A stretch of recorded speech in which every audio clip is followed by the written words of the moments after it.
Do you want to know how Elon Musk reacted when he learned about Maxwell Chikumbutso's groundbreaking discovery?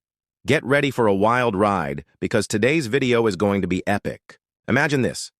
You're Elon Musk, the guy who literally built Tesla into a worldwide giant. You love cars. You love technology. You love pushing the limits of what's possible.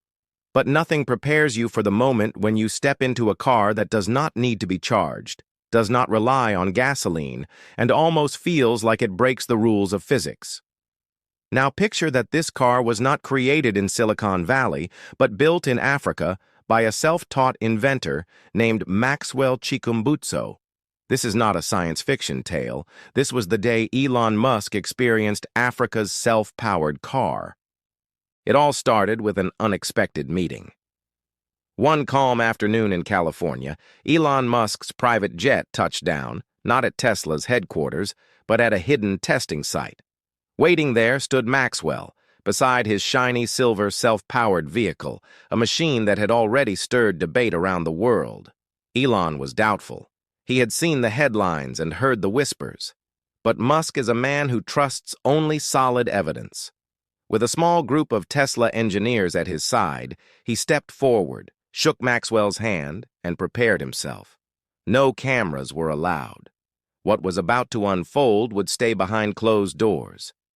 Maxwell slid open the door of the car and gestured for Elon to get in first. Elon smirked and climbed inside, scanning the futuristic interior. There was no charging port, no battery-level indicators, only a sleek console with one glowing phrase: powered infinite range. The car rolled onto the test track with complete silence. Elon leaned forward, studying every detail. "Where's the battery?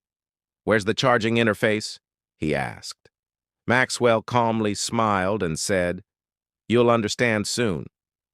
The car picked up speed, smooth, quiet, strong. But what stunned Elon was not the acceleration. It was the fact that the car showed no sign of losing power. Unlike any electric vehicle he had ever seen, this one was not draining stored energy. It was producing its own. Tesla's engineers exchanged tense looks as they tracked readings on their tablets. One of them whispered, "This should not even be possible." Elon, normally calm and calculating, leaned back, unsettled. The only sound in the air was the hum of the mysterious car running flawlessly, lap after lap. Elon finally turned to Maxwell and, in a rare moment of doubt, admitted, "If this is real, the energy industry is finished." Maxwell replied, "It is real, and Africa is ready." But Elon wanted more proof. He told Maxwell, "Let's drive out of this place. I want to see it on the real road." Soon they were gliding smoothly through city streets. Onlookers stopped and pointed, realizing it was Elon Musk in the passenger seat of a strange African electric car. "Push it harder," Elon demanded. So Maxwell did. Highways, dirt paths, sharp inclines, every challenge Elon threw at it, the car handled effortlessly. No overheating, no signs of power loss. The readings stayed steady, as though it was drawing strength from an invisible, endless source. Not satisfied yet, Elon told his engineers to conduct a stress test. They connected diagnostic tools and tried to overload the system by running every feature at full power: air conditioning, acceleration, electronics, all at once. Any normal EV would have been drained quickly. But Maxwell's car stayed strong. The glowing generator at its core quietly hummed, giving off an aura of unexplainable efficiency. Elon crossed his arms. For once, the man known for having answers had none. Back in the workshop, Maxwell lifted the hood and showed them what lay inside. It wasn't a regular engine, nor a secret fuel source. Instead, there was a small, box-shaped device with no moving parts. Maxwell explained it as a system designed to capture and convert ambient energy directly. One of Musk's engineers muttered, "This breaks all known physics." Maxwell replied, "Physics hasn't caught up yet." Elon spent hours pacing, asking question after question, searching for a flaw. His life's work had been building technology that pushed boundaries. Yet here was something that could completely outpace Tesla. At last, Elon faced Maxwell and admitted, "If this can be scaled, charging stations, fuel supply chains, even the electric grid, everything becomes useless." Maxwell nodded firmly. "That's the goal. Energy shouldn't be sold. It should be free." Elon leaned closer, lowering his voice. "Do you understand the danger? If the wrong people see this, oil giants, governments, energy corporations, they will try to bury you, or worse, they'll take it." Maxwell met his gaze without fear. "I've lived with that threat for years, but now the world is ready. You saw it yourself.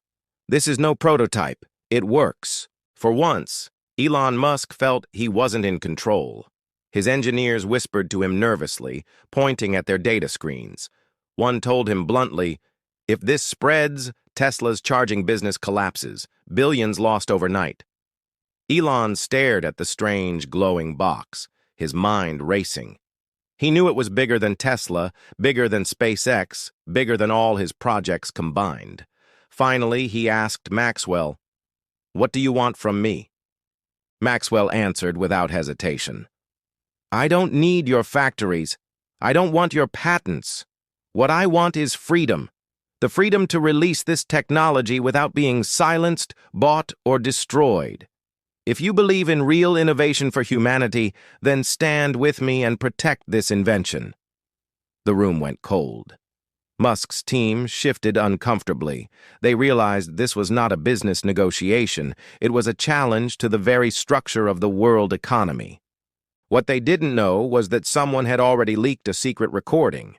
A shaky video showing Elon Musk inside Maxwell's self-powered car went viral. The caption read, "Elon Musk tests Africa's free energy car. What is Tesla hiding?" Within hours, it dominated social media. Hashtags trended, news anchors debated, oil stocks fell, governments demanded answers. By morning, the clip had passed 50 million views. Analysts studied Elon's tense face inside the car. Some said he looked shocked. Others claimed it was staged. But one question filled the world's mind. What exactly did Elon Musk witness in that car? Governments called emergency meetings. Energy officials raised alarms.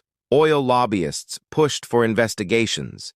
Intelligence agencies even labeled it a potential security threat. In Washington, a senator declared, "If this is real, it doesn't just change markets. It changes global power. Whoever controls it controls the future." Back at Tesla headquarters, executives were panicking. Entire business models, gigafactories, superchargers, battery systems, could be wiped out by one African inventor. Some advisors begged Elon to distance himself. Others told him to secure exclusive rights. But Elon couldn't shake what he felt during the ride: liberation. Yet he also knew that liberation came with dangerous consequences. In Zimbabwe, Maxwell's humble workshop was suddenly under watch. Strange vehicles parked nearby. Wealthy investors offered huge sums of money, but Maxwell turned them all away. "It's not for sale," he said. "It's for humanity." Deep down, though, he knew the danger had grown. This was no longer only about cars, it was about survival. One night, Elon Musk quietly arrived in Zimbabwe. No entourage, no reporters.